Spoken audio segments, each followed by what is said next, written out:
Assalamualaikum warahmatullahi wabarakatuh.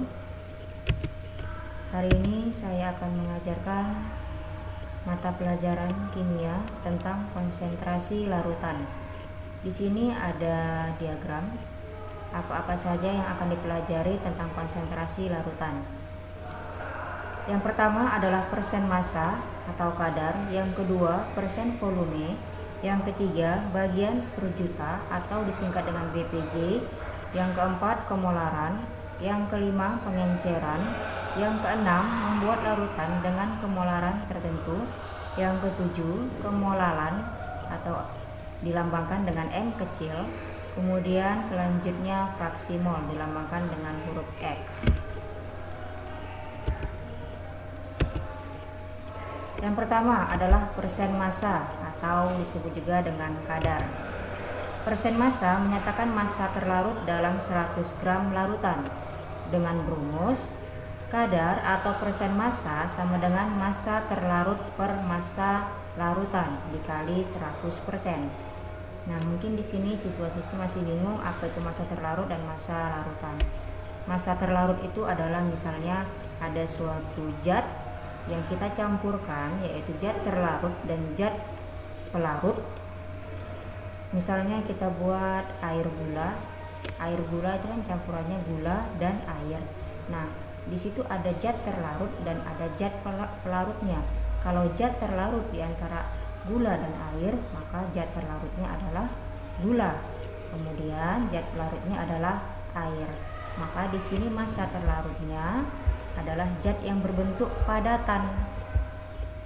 Nah, kemudian di sini ada massa larutan. Massa larutan itu berarti kedua zat tersebut, yaitu pelarut dan terlarut digabungkan. Kemudian dikali 100%. Selanjutnya, persen volume. Persen volume ini adalah persen massa yang menyatakan jumlah mililiter terlarut dalam 100 ml larutan. Persen volume sama dengan volume terlarut per volume larutan dikali 100%. Sama dengan penjelasan yang tadi, perbedaan antara terlarut dan larutan. Yang ketiga, bagian per juta atau BPJ. Kepekatan dapat dinyatakan dalam bagian per juta atau disebut dengan dalam bahasa Inggris ppm, parts per millions. Rumusnya, jika yang ditanya massa, BPJ massa sama dengan massa terlarut per massa larutan dikali 10 pangkat 6. 10 pangkat 6 ini sama dengan nominalnya 1 juta. Untuk larutan gas, pelarut dan terlarutnya berupa gas digunakan bagian per jutanya dengan rumus BPJ volume sama dengan volume terlarut per volume larutan dikali 10 pangkat 6, atau bisa juga dengan diganti 1 juta.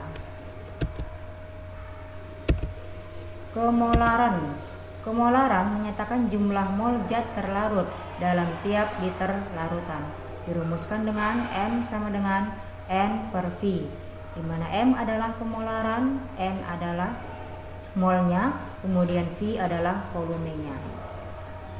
N ini bisa dijabarkan dengan rumus gram per mr jika diketahui gram dan molekul relatifnya. Maka masukkanlah ke rumus N. Ketika sudah dapat nilai N-nya, baru dimasukkan ke rumus M sama dengan N per V. Pengenceran.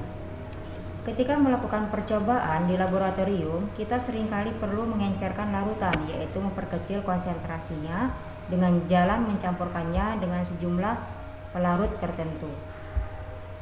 N1 sama dengan N2. N1 ini bisa dijabarkan dengan V1 dikali M1 sama dengan V2 dikali N2.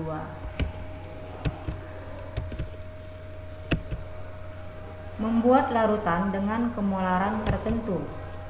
Pengenceran larutan pekat dengan rumus persamaan M sama dengan Rho dikali 10 dikali kadar per mn. Kemolalan Beda ya kemolaran dan kemolalan. Kalau kemolaran dia M besar, kalau kemolalan dia M kecil. Kemolalan menyatakan jumlah mol zat terlarut dalam 1 kg pelarut. M sama dengan N per P. Nah, ini tadi bedanya. Kalau kemolaran itu dia tidak menggunakan huruf P, dia menggunakan huruf V, volume. Nah, kalau dia kemolaran dia menggunakan huruf P, pelarutnya.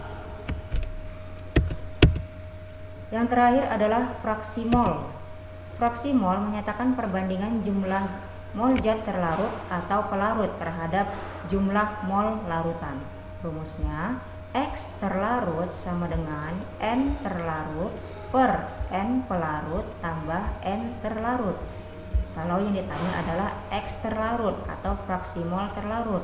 Kalau yang ditanya fraksi mol pelarut atau N pelarut atau X pel sama dengan N pelarut per N pelarut tambah N terlarut. Kemudian jika ditanyakan jumlah total X pelarut dan X terlarut, maka nilai mutlaknya adalah 1. Berapapun hasil dari jumlah X terlarut ditambah jumlah hasil X pelarut, hasilnya 1. Tidak akan berubah dari situ. Bisa jadi 0,98. Tapi kalau diangka-pentingkan itu jumlahnya menjadi 1 atau bisa jadi 1,02. Maka diangka-pentingkan, jika satu angka penting jawabannya juga tetap 1. Sekian penjelasan dari saya tentang konsentrasi larutan. Perjumpaan selanjutnya akan saya lebih jelaskan lagi dengan menggunakan contoh soal atau pemberian soal kepada peserta didik sekalian. Assalamualaikum warahmatullahi wabarakatuh.